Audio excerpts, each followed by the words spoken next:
Leaving college. Is that true? She asked with a surprised expression. I lowered my gaze in response. Yo. After replying like that, I raised my head to look at her. She had a furrowed brow, and her expression alone made it clear that she was angry. Well, then, we're parting ways. She said, turning her face away from me with a dismissive attitude. We never really matched well, you and I. This is a perfect opportunity for us. She paused for a moment and took a deep breath. Then she said, Let's break up. Without even looking at my face, she left in a hurry, her voice trembling as she turned away. Maybe she was crying, but I chose to pretend I didn't notice. I met her 6 years ago when we were about to break up. I was still a 9th grader in high school. Oh, it's a nice piece of land. A man in an expensive suit said as he arrived at my house. He handed a business card to me and my grandfather. The man's name was Max Johnson, with the title of CEO of the Johnson Group on his card. It seemed like this man was quite important.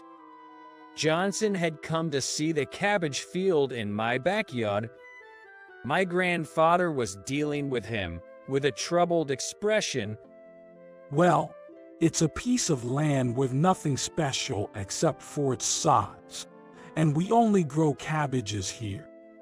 No, that size is important to me. I'd like to purchase it at double the market price, of course. Well, it's been passed down through generations, you see. I heard there's no heir now. I believe your son and daughter-in-law had an unfortunate accident. Right.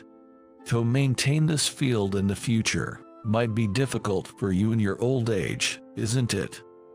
Well, give me some time to think about it. While listening to their conversation, I played in the field by myself. In an empty spot where nothing was cultivated, I swung a hoe, pretending to do farm work. As I did that, I heard laughter from behind. The laughter clearly sounded mocking, which irritated me. Hey, who just laughed? Sorry. I couldn't help but find it funny that someone as skinny as you is trying to act tall tough with a hoe. Apologizing without any real remorse. The girl who appeared in front of me was about the same age as me. She had pigtails tied with a red ribbon and was wearing a white dress. While she dressed neatly, what stood out to me was her plump figure. And what about you? Dressing like that with a chubby body isn't much better, I retorted. In response, she blushed deeply. How rude. What's your name? I'm Arik Hall. And you? I'm Sarah Johnson. I'm going to buy this land from your family for a high price, so you better change that arrogant attitude of yours. It seemed that she was Johnson's daughter, negotiating with my grandfather. It's not you but your father who's buying it, right? Besides, we have no intention of selling this place. What did you say? It appeared that my words reached them, as Johnson, who was talking to my grandfather, came over. Oh, you said you have no intention of selling now, didn't you, boy? Yeah, we're not selling. You haven't even tasted our cabbages. They are delicious. Hey, Arik, you shouldn't be disrespectful to the customer. But this is a field that has been passed down through generations. If my dad is gone and there's no heir, then I'll inherit here. He was taken aback for a moment and then burst into laughter. That's interesting. If you're willing to go that far, I'll refrain from buying this land. As Johnson said this, with a smile, I was left astonished, and he made a surprising proposal. Why don't we become sponsor? If you accept that, your cabbages will sell even better, and you'll be able to continue running the business. Some of the profits will go to the Johnson family, but in return, we'll fully support you. How about it? It's not a bad deal, right? I was still only 15 years old and didn't fully understand the complexities of adult discussions, but I did grasp that things would get better than they are now. Despite that, for some reason, my grandfather looked at me with an apologetic expression. Are you really okay with this? With what? I'm happy that you want to inherit this, but don't you want to do what you really want? You don't have to be tied down to this field. I gently took my grandfather's hand and smiled. Grandpa, this is exactly what I want to do. As I passionately conveyed my feelings, it seemed to get through to my grandfather, who finally smiled happily. If you say so, then I'll have to keep working hard. And so, we were able to overcome this crisis. As the conversation came to an end, when Johnson and Sarah were about to leave, I tried to give them something. Take this with you. What is it?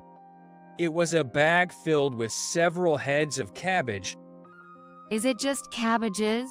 Don't you have a better gift? Sarah complained immediately. We're cabbage farmers. We don't have anything else.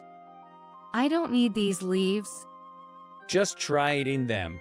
Cabbages are good for dieting, you know. At the mention of the word diet, Sarah's eyebrows twitched, but reluctantly, she reached out for the bag.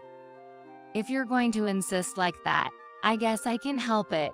I'll take it since you're so persistent. I wasn't really being persistent. Shut up. Despite her complaints, Sarah took the bag of cabbages.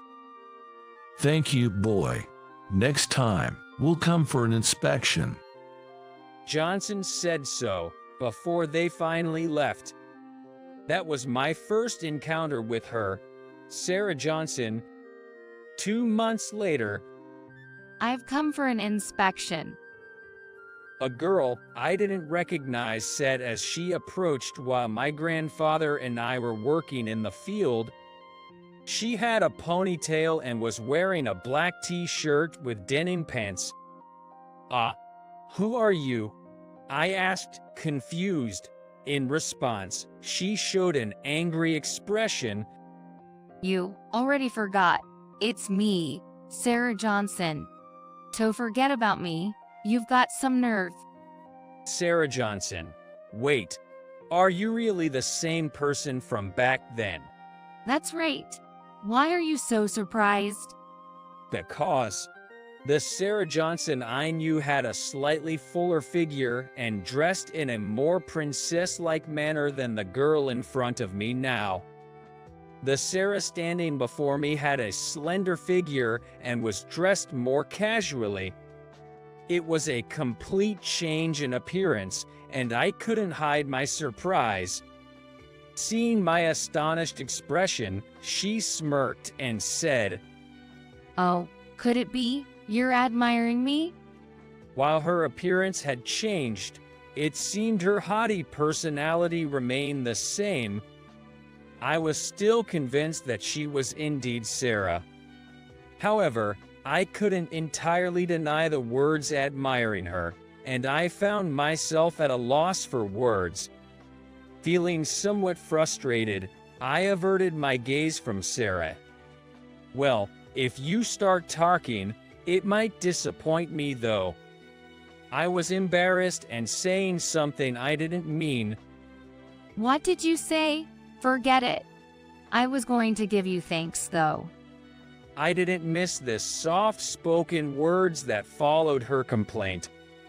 give me thanks. What is it? When I asked, she probably didn't think I could hear. Sarah blushed and looked embarrassed. Well, I couldn't help but be captivated by the sight of Sarah struggling to respond. As she was hesitating, a large hand gently rested on her head. It's all thanks to your cabbages. She used to dislike vegetables, but thanks to this cabbage, she started eating other vegetables too. And Sarah's health has improved. Thank you. It was Sarah's father, Johnson, who said this.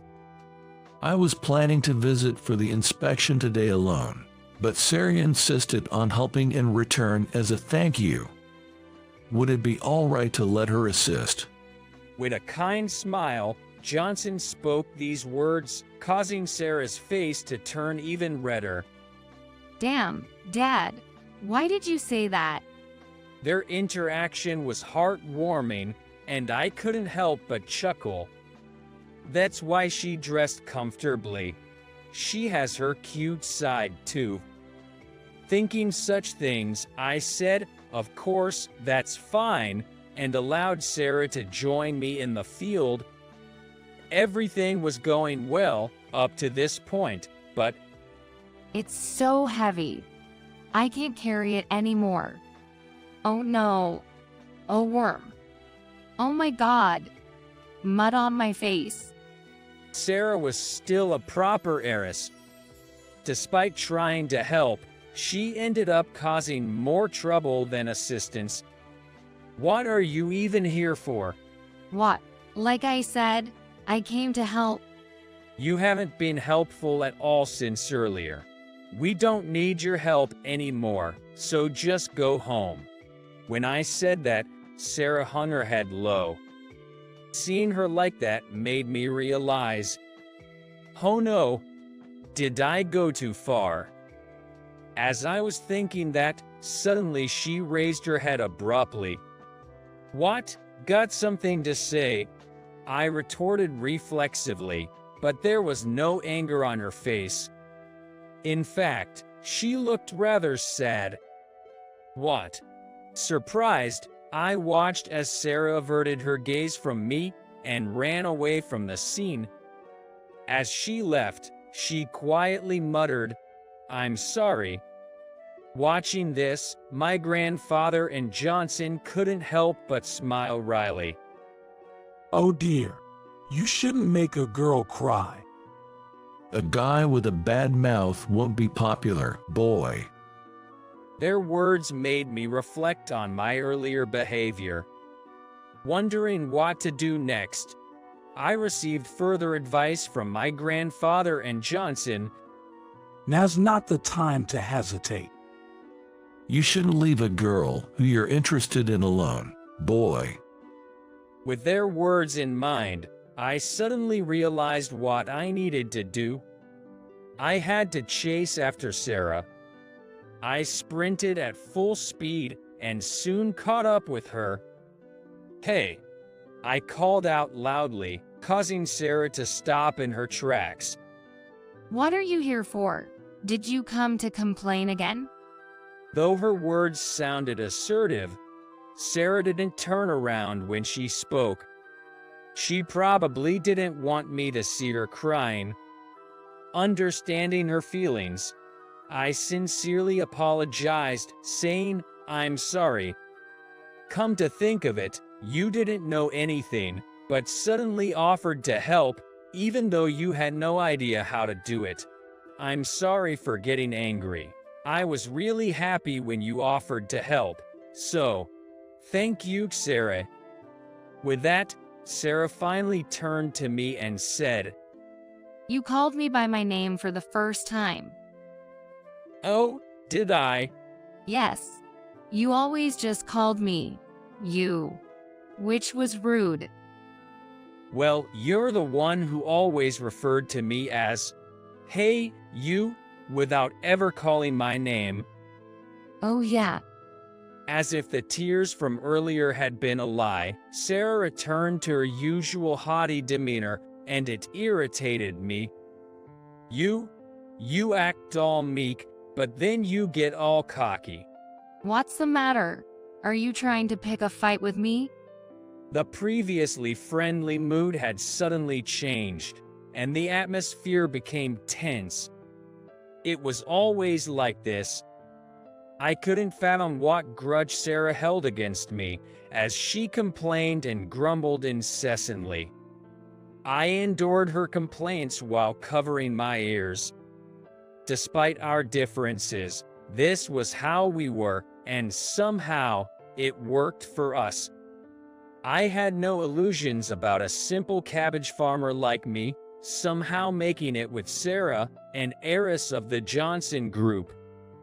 She's so high-handed and full of herself. This woman is way out of my league. Lost in thought, I didn't notice when Sarah suddenly turned to look at me. Hey, are you even listening, Arik?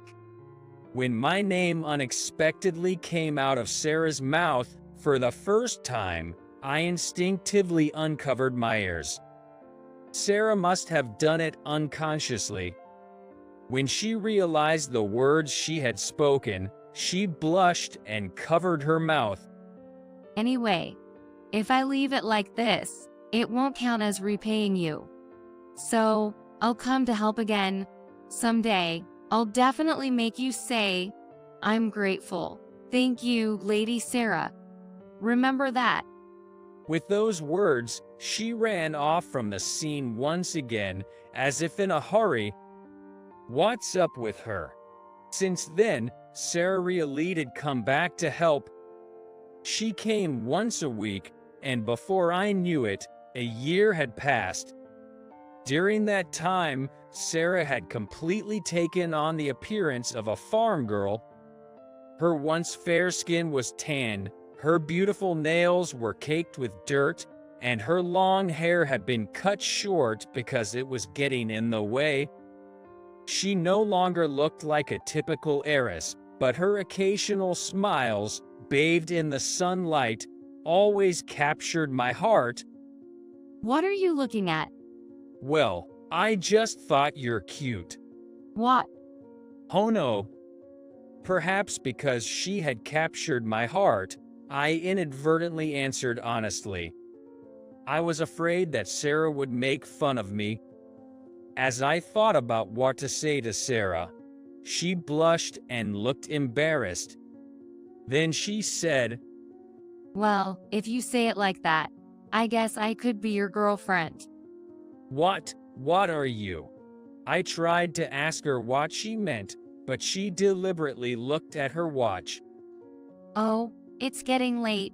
I have to go home soon. See you later, Arik.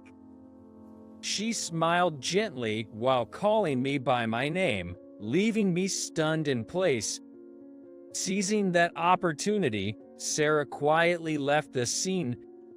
Just as she left, Grandpa arrived holding a water bottle as if to replace her. Hey, has she already gone home? I brought some juice. Arik, your face is all red. Arik. I couldn't respond to Grandpa's calls and was frozen in place. And so, by some twist of fate, we ended up dating. But surprisingly, our relationship with Sarah was enjoyable. You know. You too. We had our fair share of arguments, but they say that the more you fight, the closer you are. Although we attended different high schools, we both applied to the same college, and we spent our college years together. However, just before graduation, the thing I had feared happened. Grandpa passed away. Granny had already passed away, and my parents died in an accident when I was young. That meant I had to live on my own. Are you really quitting college? Yo. Well, then, we're parting ways. We were never a good match anyway. This is a perfect opportunity for us. She paused and took a deep breath before continuing. Let's break up. 8 years have passed since then. Afterward, the Johnson Group withdrew its sponsorship. Perhaps it was because of my breakup with Sarah. I lost my family, she left, and the sponsor withdrew. I had nothing left to lose. I devoted myself entirely to farming. Thanks to my efforts, my farm gained recognition, and my crops sold better than before. A large corporation even became a sponsor. On this day, I was at a high-end restaurant for an entertainment event, hosted by that large corporation. Phew, just a little more, and the entertainment will be over. All right. Looking at myself in the mirror in the restroom, I slapped both cheeks to psych myself up. As I was about to return to my seat, I passed by the entrance of the restaurant. Then, from somewhere, I heard a woman's voice calling, "Arik." When I turned toward the voice, I was shocked to see none other than Sarah standing there. "Sarah, what are you doing here?" Sarah seemed surprised to see me as well. However, she quickly smirked and looked down on me. Well, it's been a long time, Mr. Loser, who left college and became a fallen farmer with minimal education. Why are you here at such an upscale restaurant? Sarah spoke with an air of condescension, and it irritated me. "Why, it's none of your business." "Why the hell are you here then?" I asked, and Sarah grabbed the arm of the man next to her, drawing him closer with a smile. Why, can't you tell? It's a date. My boyfriend here is a graduate of Ivy League. "Oh, I see. Well, you certainly managed to snag quite an impressive guy." What's that supposed to mean? I mean exactly what I said.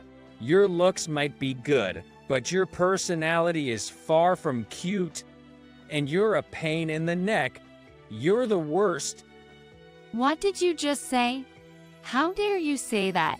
You're no better, always speaking your mind bluntly. I bet you haven't had a girlfriend since then, right? These arguments bring back memories. As I was thinking that, Sarah's boyfriend spoke up. "Stop it. It's embarrassing," said her boyfriend, inexplicably trembling. I wondered what was going on, and he approached Sarah with a pale face. "Sarah, do you know who this person is?" What? "This person is someone well known in the agricultural industry, and he has even been a lecturer at my college. He started his own company from scratch, and the capital exceeds $500 million. That means? Yeah, it's not just a small or medium-sized enterprise. It's a major corporation. Furthermore, he's the president of that company." When her boyfriend, who knew my true identity, explained this to Sarah, she had a surprised expression. You're the president. Well, sort of. So, you've been working hard since then. For a moment, I felt like she was smiling, but her expression quickly turned into one of disdain. "Well, it doesn't matter to me what you've become. Let's go," Sarah said as she pulled her boyfriend's hand. However, her boyfriend released Sarah's hand and returned to me. "I'm sorry.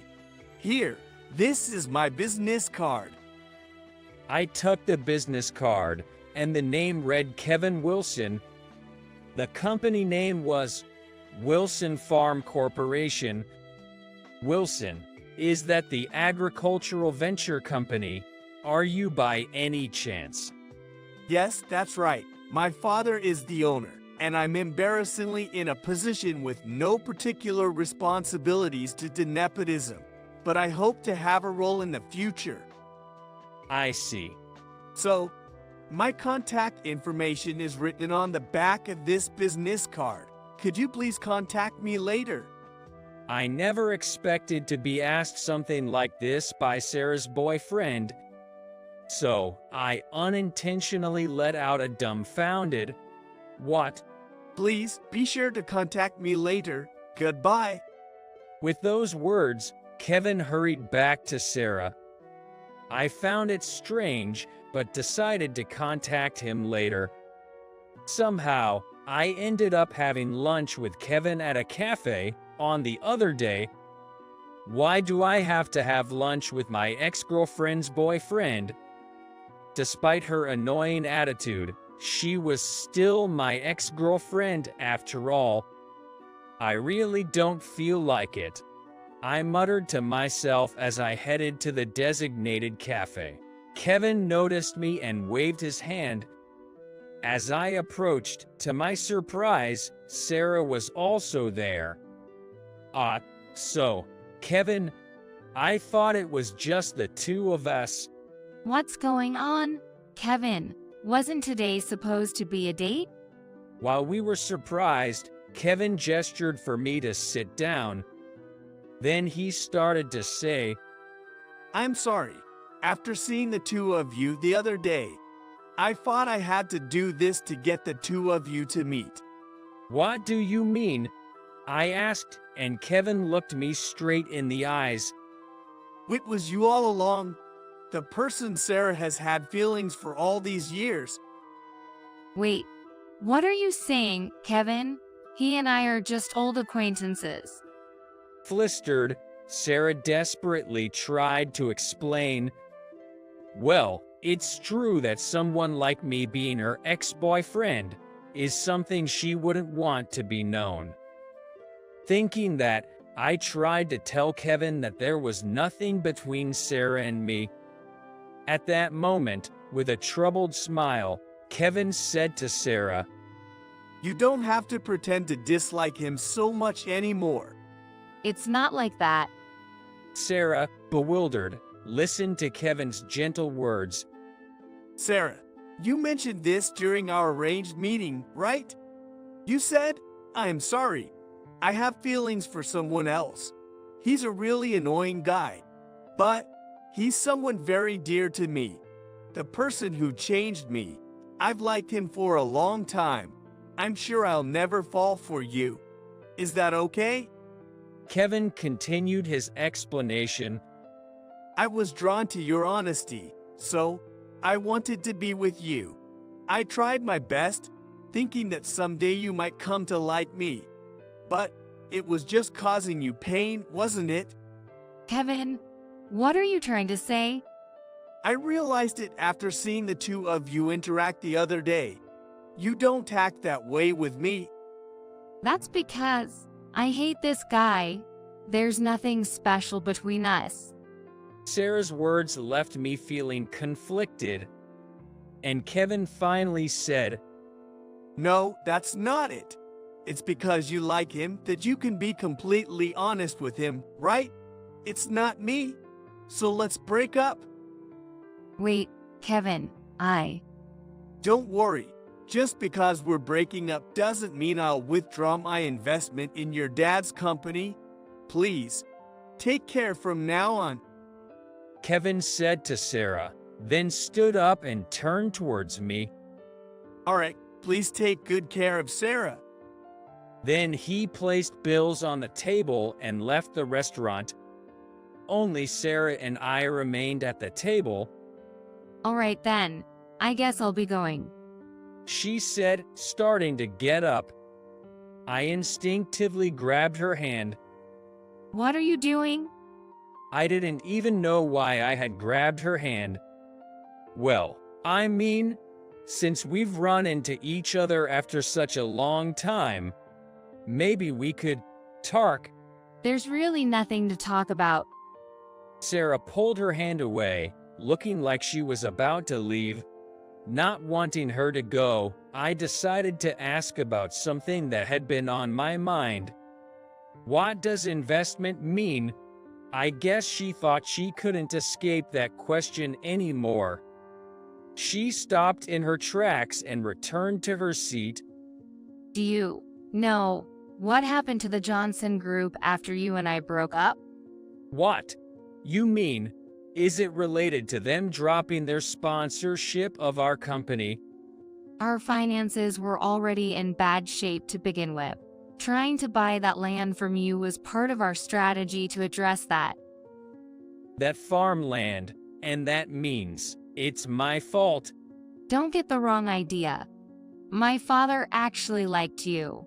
He wouldn't have done something like that if he didn't see potential. Our financial situation was bad, and we were on the brink of bankruptcy. But that's because of my father's poor management, not because of you. And now, is everything okay now? She chuckled and shrugged. Thanks to my engagement with Kevin, things are better now. Although that engagement also fell apart in the end. But Kevin said he would still invest. Well, I guess it worked out in the end. I feel a bit guilty though. I suppose that's Kevin's way of showing goodwill. Well, anyway, someone as kind as him doesn't really suit you. What's that supposed to mean? It means exactly what it sounds like. You put on an act in front of Kevin. It's not really you. Well, I didn't have a choice. I'm the fiancé responsible for the company's fate. I couldn't afford to fail. But you've already failed. That's... Sarah stumbled over her words, and I couldn't help but chuckle. That's right. Sarah, who constantly speaks harshly, actually has such expressive facial expressions, and her best expression is when she's smiling. I realized I wanted to see that best smile again and said to Sarah, "Why don't you choose me?" What? What does that mean? I mean, you should choose me as your fiancé instead of that nice guy. Saying it twice made me feel embarrassed, so I averted my gaze while waiting for her response. Then, I heard Sarah chuckling. What? You can't be serious. Sarah laughed, thinking that I looked back at her and she was laughing with tears in her eyes. This was her best smile as well. Who else can adapt to you other than me? You should be grateful that someone like you can marry someone like me, alright? I replied to Sarah's words with a mischievous smile. I appreciate it. Thank you.